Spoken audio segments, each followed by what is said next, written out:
उधर बीजेपी प्रदेशाध्यक्ष मदन राठौड़ ने बड़ा बयान देते हुए कहा कि कई मंत्रियों को संगठन में लेने की सोच रहे हैं। मदन राठौड़ ने कहा कि संगठन ही सत्ता बनाता है, संगठन सर्वोपरि है। मदन राठौड़ के इस बयान को आगामी मंत्रिमंडल में फेरबदल के तौर पर देखा जा रहा है। क्या कुछ कहा, जरा सुनिए। तो कई मंत्रियों को भी संगठन में लेने की सोच रहे हैं, तो ले सकते हैं, इसमें क्या है।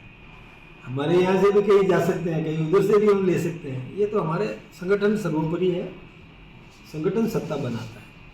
इसलिए सत्ता में किसकी जरूरत होगी तो उसको सत्ता में भेजेंगे। हमारे यहाँ तो सिपाही है, हमारा कार्यकर्ता तो सिपाही है, कहीं भी भेजो वहाँ काम करेगा। सिपाही को किस मोर्चे पे भेजना है ये तो संगठन तय करेगा ना, किस मोर्चे पर वो फिट होता है ये तो संगठन तय करेगा। तो वहीं राजस्थान के अलग अलग जिलों से इस वक्त शिक्षा व्यवस्था पर सवाल उठते दिख रहे हैं। कहीं शिक्षकों की कमी है तो कहीं प्रिंसिपल का तबादला विवाद की वजह बन गया है। अलग अलग 3 जिलों की तस्वीरें हम आपको दिखाएंगे, रिपोर्ट देखिए।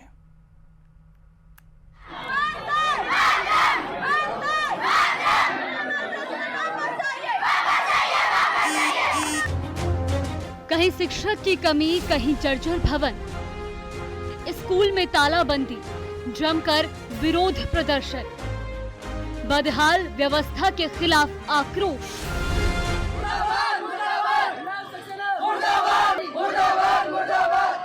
राजस्थान के कई जिलों से एक जैसी तस्वीरें और एक जैसा दर्द सामने आया है। कहीं शिक्षक ही नहीं है तो कहीं प्रिंसिपल की राजनीतिक द्वेष का शिकार बन गए। स्कूलों में ताले लटके हैं, क्लासरूम खाली हैं और गेट के बाहर हो रही है पढ़ाई की लड़ाई। ये तस्वीरें शिक्षा व्यवस्था को कटघरे में खड़ा करती है।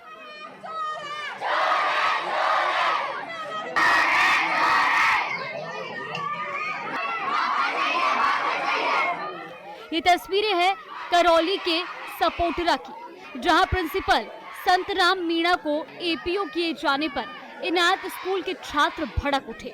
राजनीतिक द्वेष का आरोप लगाते हुए छात्रों ने स्कूल पर ताला जड़ दिया और विरोध में नारेबाजी की। मामले की सूचना उच्च अधिकारियों को भी दी गई है। हमारा प्रिंसिपल वापस चाहिए, वापस चाहिए, वापस चाहिए, हमारा प्रिंसिपल वापस चाहिए, वापस चाहिए, वापस चाहिए। वहीं भीलवाड़ा के कोटड़ी क्षेत्र में सरकारी स्कूल में शिक्षकों की कमी से नाराज छात्रों ने स्कूल के बाहर ताला जड़ दिया। ना कोई गणित पढ़ाने वाला, ना विज्ञान समझाने वाला। छात्रों का कहना है कि कई बार शिकायत की लेकिन सुनवाई नहीं हुई। छात्रों का कहना है कि पढ़ाई ठप पड़ी है और लंबे समय से शिक्षक नहीं है, लेकिन विभाग आंखें मूंदे बैठा है।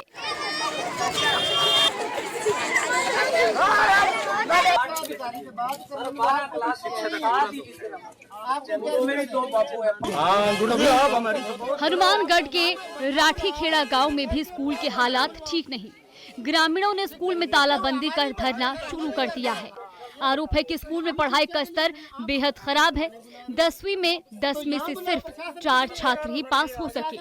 ग्रामीणों ने प्रधानाचार्य समेत 2 शिक्षकों के तबादले की मांग की है। अब शिक्षा अधिकारी और टिब्बी पुलिस मौके पर समझाइश में जुटी है। प्रधानाचार्य और आशु कुमार जी और विकास जी और राजेंद्र जी की वजह से, और इन्होंने बाहर के बच्चों की एडमिशन कराए और जो हमारे रेगुलर बच्चे जो आ रहे थे गांव के, उनके ऊपर दबाव बनाया गया कि आप ओपन के फार्म भरो, आपको रेगुलर नहीं पढ़ाया जाएगा। और शिक्षा व्यवस्था हमने 7 बार तो प्रशासन को अवगत कराया और शिक्षा मंत्री मदन दिलावर जी को बाई मेल के थ्रू भी हमने जगाया और इनके सोते हुए के फोटो और हमने जो बच्चों से ये कार्य करवाते हुए वीडियो और फोटो भी डाले थे, लेकिन हमारी किसी भी प्रकार की सुनवाई नहीं हुई। हमारी मांगे पूरी करो, पूरी करो, पूरी करो, भारत माता की। उधर कोटा के राजकीय महाविद्यालय में एबीवीपी के छात्रों ने कॉलेज गेट बंद कर प्रदर्शन किया। छात्रों की मांग है कि कॉलेज की जर्जर बिल्डिंग की मरम्मत हो, सेमेस्टर के रिजल्ट जल्द जारी हो और एनसीसी समेत अन्य समस्याओं का समाधान हो। विद्यार्थी परिषद का प्रदर्शन है। हमारी मुख्य मांग है कॉलेज की मरम्मत की जाए। विद्यार्थियों का कुछ ही समय बाद यह हालत होने वाली है कि इनके लग जाएगी। तो आज हम विद्यार्थियों के ऊपर पट्टी बांधकर प्रदर्शन करेंगे। दूसरी मांग है प्रथम सेमेस्टर एवं तृतीय सेमेस्टर का रिजल्ट जल्द घोषित हो एवं महाविद्यालय में एनसीसी भी नहीं है, एनसीसी भी नियमित की जाए और महाविद्यालय में शौचालय की हालत ऐसी हो रखी है कि कोई वहाँ पर जा नहीं सकता। वहाँ पे ना तो नल है ना कोई अच्छी व्यवस्था है, कुछ भी व्यवस्था नहीं है, सारी व्यवस्था बिगाड़ रखी है। स्कूलों और कॉलेजों में ताले जड़ना कोई समाधान नहीं, लेकिन ये विरोध बताता है कि कहीं ना कहीं सिस्टम चूक कर रहा है और सबसे ज्यादा छात्र नुकसान भुगत रहे हैं। Bureau report, news 18 Rajasthan.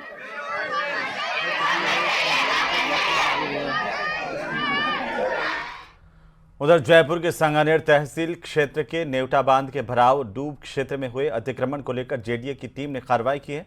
बांध क्षेत्र में कच्चे पक्के अतिक्रमण पर प्रशासन का पीला पंजा चला है। टीम ने जेसीबी की सहायता से अतिक्रमण ध्वस्त कर दिया। प्रशासन की कार्रवाई से अतिक्रमियों में हड़कंप मच गया। जानकारी के मुताबिक बांध क्षेत्र में अतिक्रमियों ने कच्चे पक्के निर्माण कर अतिक्रमण कर रखे थे। साथ ही कई लोगों ने रंगाई छपाई की फैक्ट्रियां यहां पर बना रखी हैं।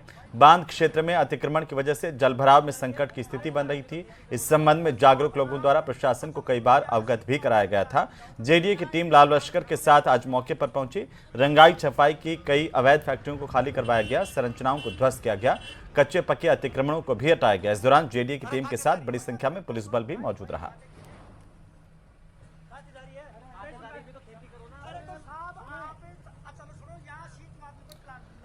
तो वहीं अमेरिकी सरकार ने अब भारत पर 25% अतिरिक्त टैरिफ लगा दिया, यानी ये बढ़कर 50% हो जाएगा। जयपुर से जेम्स एंड ज्वेलरी, रेडीमेड कपड़ा, हैंडीक्राफ्ट, फर्नीचर उद्योग पर इसका असर पड़ेगा। लेकिन प्रदेश के बड़े व्यापारिक संघों से जुड़े उद्योगपति कहते हैं कि नई चुनौतियां आती हैं तो नए अवसर भी खोलते हैं। ये रिपोर्ट देखिए।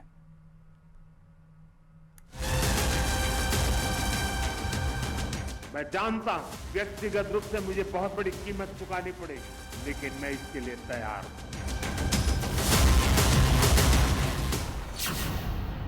ट्रंप टैरिफ की राजस्थान पर सबसे ज्यादा मार, संकट में 5 लाख लोगों का रोजगार। दिग्गजों ने आशंकाओं को किया दरकिनार, आपदा में अवसर तलाशने की है दरकार। वैश्विक बाजार में अमेरिका की ओर से भारत पर 50% टैरिफ की निंदा की जा रही है। कहा जा रहा है कि इससे भारत की निर्यात आधारित इकाइयों को नुकसान होगा, लेकिन हकीकत ये भी है कि अमेरिकी उपभोक्ता बाजार पर भी इसका भारी प्रभाव पड़ेगा। जानकार बताते हैं कि ट्रंप के इस फैसले से अमेरिका में महंगाई बढ़ेगी। कोई भी देश अगर अपने इंपोर्ट ड्यूटी बढ़ाता है तो एक तरफ रेवेन्यू तो बढ़ा लेगा वो, लेकिन वो खुद के जो एंड यूजर है वो उसके खुद के नागरिक होंगे, उन्हीं को नुकसान होगा। राजस्थान से मार्बल, हैंडीक्राफ्ट, टेक्सटाइल, मसाले, जेम्स ज्वेलरी और इंजीनियरिंग गुड्स अमेरिका एक्सपोर्ट होता है। ये क्षेत्र पहले से ही कच्चे माल और ट्रांसपोर्ट की बढ़ती लागत से जूझ रहे हैं। अब टैरिफ के दबाव के कारण अमेरिकी ऑर्डर्स के रद्द होने या स्थगित होने की आशंका पैदा हो गई है। इसके बावजूद राजस्थान के निर्यातकों ने अमेरिका को उसी की भाषा में जवाब देने की तैयारी कर ली है।